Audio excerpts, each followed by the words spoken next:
연봉 협상에서 가장 중요한 건요, 사실 기술이나 대본이 아닙니다. 제가 여러 번 이직하면서 정말 크게 느꼈던 건 내가 믿고 버틸 수 있는 구석이 있어야 한다는 것이에요. 이게 있어야 연봉을 자신 있게 지를 수 있습니다. 나 이 회사 꼭 가야 돼 하는 상태면요, 절대 세게 못 칩니다.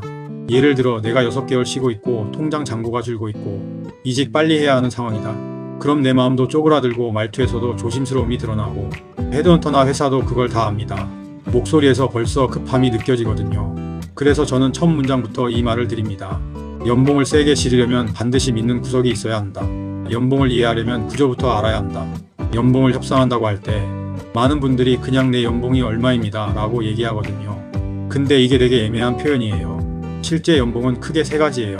기본급, 최근 몇 년간의 인센티브 평균, 기타 현금성 수당. 여기서 중요한 건 복지 포인트나 의료 포인트 같은 건 빼고 기본급 인센티브의 평균 그리고 현금성 수당, 이게 실제로 협상할 때 사용해야 하는 나의 진짜 기준선이에요. 예를 들어 어떤 분이 이런 말을 해요. 저는 연봉 6천 받아요.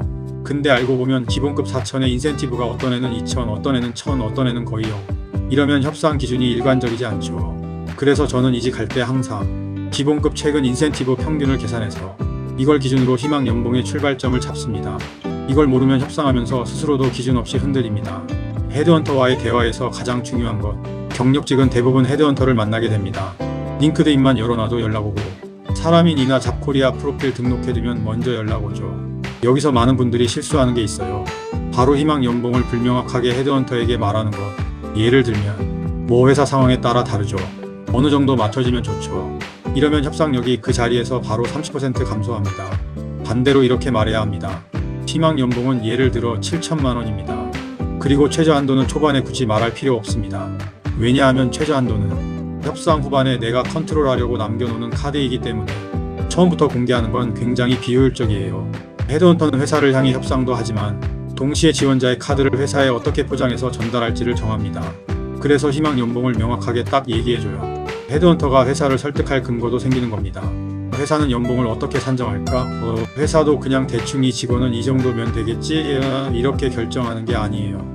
아주 체계적입니다. 지원자의 경력, 직무 난이도, 현재 연봉, 내부 직원들과의 형평성, 업종별 인건비 구조, 이걸 다 보고 내부적으로 연봉 레인지를 이미 정해놓고 시작합니다. 그래서 우리가 주장할 수 있는 건 딱 두 가지밖에 없어요. 내가 과거에 한 일, 내가 앞으로 이 회사에 어떤 가치로 기여할지. 여기서 중요한 건 과거보다 미래입니다. 예를 들어 제가 이전에 저 매출 40억 올렸습니다 라고 말하는 것보다 이 회사에서는 현재 프로세스에서 A 지점과 B 지점을 개선하면 6개월 안에 이만큼의 효율을 만들 수 있습니다. 이런 말이 훨씬 더 먹혀요. 회사 입장에서는 이 사람이 들어와서 뭘 만들어내느냐, 이게 핵심이거든요. 4. 연봉 제한이 나왔을 때 상황별 대처 실제 케이스 기반. 회사 제한이 너무 낮을 때 절대 바로 수용하면 안 됩니다. 이때 가장 먼저 해야 할 말은 이겁니다. 이 금액이 어떻게 산정됐는지 설명해 주실 수 있을까요? 이거 진짜 효과 있습니다. 헤드헌터도 HR도 이 질문을 받으면 이 지원자 협상 프로세스를 이해하는 사람이네 라고 생각합니다. 그 다음에 내 마지노선을 제시합니다. 회사에서 정말 나를 원하면 조정 여지가 반드시 생깁니다.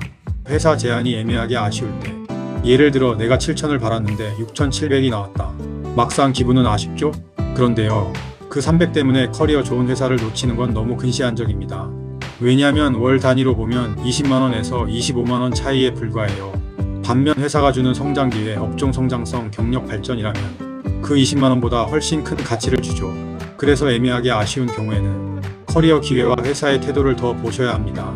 마지노선 미만으로 고집하는 회사, 이건 사실 협상 끝입니다. 이 회사는 비용 구조가 굉장히 보수적이고 입사 후에도 비슷한 태도로 직원들을 대할 가능성이 높습니다. 이건 그냥 정중하게 거절하는 게 맞습니다. 5. 연봉 인상폭의 현실 기대치 조절이 필요하다. 연봉 인상 현실적으로는 이렇게 봐야 합니다. 7%에서 15% 정도면 성공한 협상으로 봐야 하고 5% 미만도 흔한 경우입니다. 20% 이상의 인상은 특정 업종 특수 상황에서만 가능합니다. 저도 한번 70% 올려서 이직해본 경험이 있는데 직전 회사 연봉이 상대적으로 낮은데 이직한 회사는 업종 특성 및 회사 성장성으로 인해 인상률이 높았던 케이스. 그때는 진짜 기분 좋죠. 근데 그 만족감 오래 안 갑니다. 1년 2년 시간이 지나면 그냥 원래 연봉처럼 느껴져요.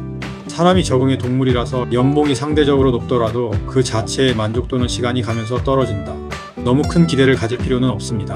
6. 5. 업종의 중요성. 연봉 협상의 숨겨진 핵심. 제가 누구보다 강조하는 게 이겁니다. 연봉은 업종이 결정한다. 제가 제약바이오 쪽에 있었는데 영업이익률이 워낙 높아서 인센티브 300%, 400% 나오는 회사도 있었습니다. 반면에 운영제조 중심 회사는 이익률이 낮으니까 인센티브 구조가 약할 수밖에 없어요. 그래서 같은 직무라도 업종이 달라지면 연봉 인상 폭도 완전히 달라집니다. 이걸 모르면 이직할 때 계산이 흐트러집니다. 7.